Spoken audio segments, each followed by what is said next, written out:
بسم اللہ الرحمن الرحیم۔ دیکھتی آنکھوں سنتے کانوں، السلام علیکم۔ تو کیسی ہے نویدہ کی یوٹیوب فیملی؟ امید کرتی ہوں کہ سب ٹھیک ٹھاک ہوں گے، خیر و عافیت سے ہوں گے، خوش رہیں، آباد رہیں۔ جی تو جناب، آج میں نے آپ سے بہت ہی چھوٹی چھوٹی سی باتیں ہیں، لیکن آپ کی لائف کے لیے اور آپ کی جو آخرت ہے اس کے لیے بہت بڑی ہو جائیں گی۔ تو سب سے پہلے تو میں آپ کو یہ بتانا چاہوں گی کہ کبھی بھی پہلے تو آپ کی نیت جو ہے وہ خالص ہونی چاہیے کہ آپ یہ کام اللہ پاک کی رضا کے لیے کر رہی ہیں۔ تو سب سے پہلے آپ نے یہ دیکھنا ہے، جب آپ بازار جاتی ہیں شاپنگ کرنے کے لیے، تو آپ دیکھیں کہ جو چیزیں ہیں بہت زیادہ مہنگی ہو رہی ہیں، ٹھیک ہے؟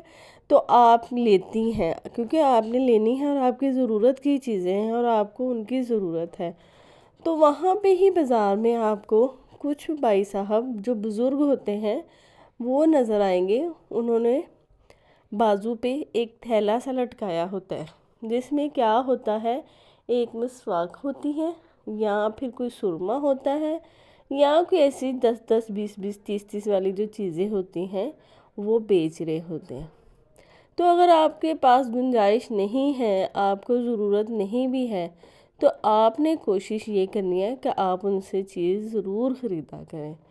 آپ کے جو 10 روپے ہیں اس سے آپ کو تو کوئی کمی نہیں آئے گی، لیکن جس سے آپ خرید رہے ہیں اس کی ایک تو دہاڑی بن جائے گی، اور دوسرا یہ کہ وہ شام کو اپنے بچوں کے لیے روٹی خرید لے گا۔ 10 جمع کر کے شام تک اس کا 100 بنے گا۔ تو آج کل کے دور میں 100 روپے کا آتا ہی کیا ہے؟ تو بس اسی طرح سے آپ نے نیت کر لینی ہے کہ آپ نے اس کی مدد کرنی ہے، تو بس آپ نے اس سے کوئی نہ کوئی چیز ضرور خریدنی ہے۔ یقین مانیں، اللہ پاک آپ کو اس کا اجر ضرور دیں گے، صرف آپ کی نیت پر، کہ آپ کو اس چیز کی ضرورت بھی نہیں تھی لیکن ایک دم سے آپ کے خیال میں آیا کہ اس کی مدد کرنی چاہیے۔ بہت سارے لوگ مجبور ہوتے ہیں، اور جو مجبور ہوتے ہیں وہ نظر آ بھی جاتا ہے کہ یہ مجبوری میں کھڑے ہیں، ان کے گھر کمانے والا کوئی نہیں ہے۔ اور ایسا ہوتا ہے بعض اوقات، بہت سے لوگ میری اس بات سے ایگری ہوں گے، بلکہ ان کی لائف میں بھی ایسے لوگ گزرے ہوں گے کہ جن کے گھر صرف بیٹیاں ہی ہیں، بیٹے نہیں ہیں، لیکن کیا ہے کہ وہ عورت مجبوری میں نکلی ہے باہر کمانے کے لیے کہ اس نے اپنے بچوں کو تو پالنا ہے۔ آج کل کے دور میں ہر بندہ اپنی روزی روٹی جو ہے خود ہی بڑی مشکل سے پوری کر رہا ہے، تو کسی کو کوئی کیا دے گا؟ تو بس اسی طرح سے آپ نے چھپکے سے ان لوگوں کی مدد کرنی ہے۔ یہ خوددار لوگ ہوتے ہیں جو کسی کے آگے ہاتھ پھیلانا اچھا نہیں سمجھتے، تو بس آپ نے ان سے ضرور کچھ نہ کچھ خریدنا ہے۔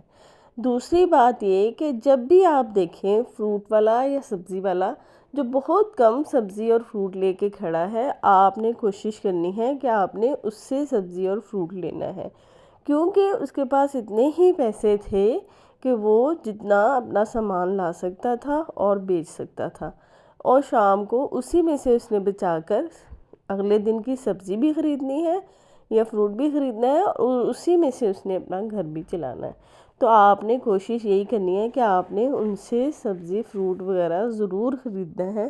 اس سے بھی کیا ہوگا کہ ان کی مدد ہو جائے گی اور آپ کو ثواب کا ثواب مل جائے گا۔ اور تیسری بات، کبھی بھی آپ کے گھر مہمان آئے اور وہ کھانے کے ٹائم پہ آئے اور آپ کو پتہ بھی ہو کہ اس بندے نے کھانا نہیں کھایا، تو آپ نے اس ٹائم پہ کیا کرنا ہے، جو کچھ آپ نے بنایا ہے آپ نے وہ ان کے آگے رکھنا ہے، ان کو پیش کرنا ہے، اور یقین مانیں اس ٹائم وہ بھوکے ہیں، ٹھیک ہے؟ جب آپ ان کا پیٹ بھریں گی، ان کو کھانا کھلائیں گی، تو آپ کو اللہ تعالیٰ بے شمار رزق دیں گے اور آپ کے رزق میں برکت ہوگی۔ تو بس یہ جو چیزیں ہیں یہ آپ نے اپنی لائف میں شامل کرنی ہے، دوسروں کے لیے بھی آسانی کرنی ہے اور اپنے لیے بھی آسانی کرنی ہے۔ یقین مانیں، یہ چھوٹے چھوٹے کاموں سے آپ کا کچھ نہیں جائے گا، لیکن اگلے بندے کی کافی حد تک مدد ہو جائے گی۔ تو اس چیز کو آپ زیادہ سے زیادہ آگے پھیلائیں تاکہ سب لوگوں میں اس چیز کا شعور پیدا ہو کہ ہم نے کس طرح لوگوں کی مدد کرنی ہے۔ جب کوئی بندہ آپ کے ساتھ اپنی پریشانی شیئر کرے اور آپ کو لگے بھی اور آپ کو پتہ بھی ہو کہ واقعی ہی یہ بندہ صحیح پریشانی میں ہے، نہ کہ اس کو ہمارے سے کوئی لالچ ہے، تو آپ نے کوشش کرنی ہے کہ اس کی مدد آپ ضرور کریں۔ اور آپ نے مدد جب کرنی ہے، آپ نے کبھی بھی کسی موقع پہ اس بندے کے ساتھ آپ نے کبھی بھی اس چیز کو ڈسکس نہیں کرنا اور نہ ہی اسے جتانا ہے میں تو فلاں ٹائم آپ کے کام آئی تھی۔ تو بس اپنی نیکیوں کو آپ نے ضائع نہیں کرنا، اور اگر میری باتیں آپ کو اچھی لگی ہوں تو آپ نے ان کو زیادہ سے زیادہ آگے شیئر کرنی ہے، تاکہ میرے لیے بھی صدقہ جاریہ بنے اور آپ کو بھی آگے پہنچانے کی نیت سے اللہ پاک ثواب دیں۔ اور آخر میں میری ان بہنوں کا بہت بہت شکریہ جو میری ویڈیوز کو دیکھتی ہیں۔ اللہ حافظ۔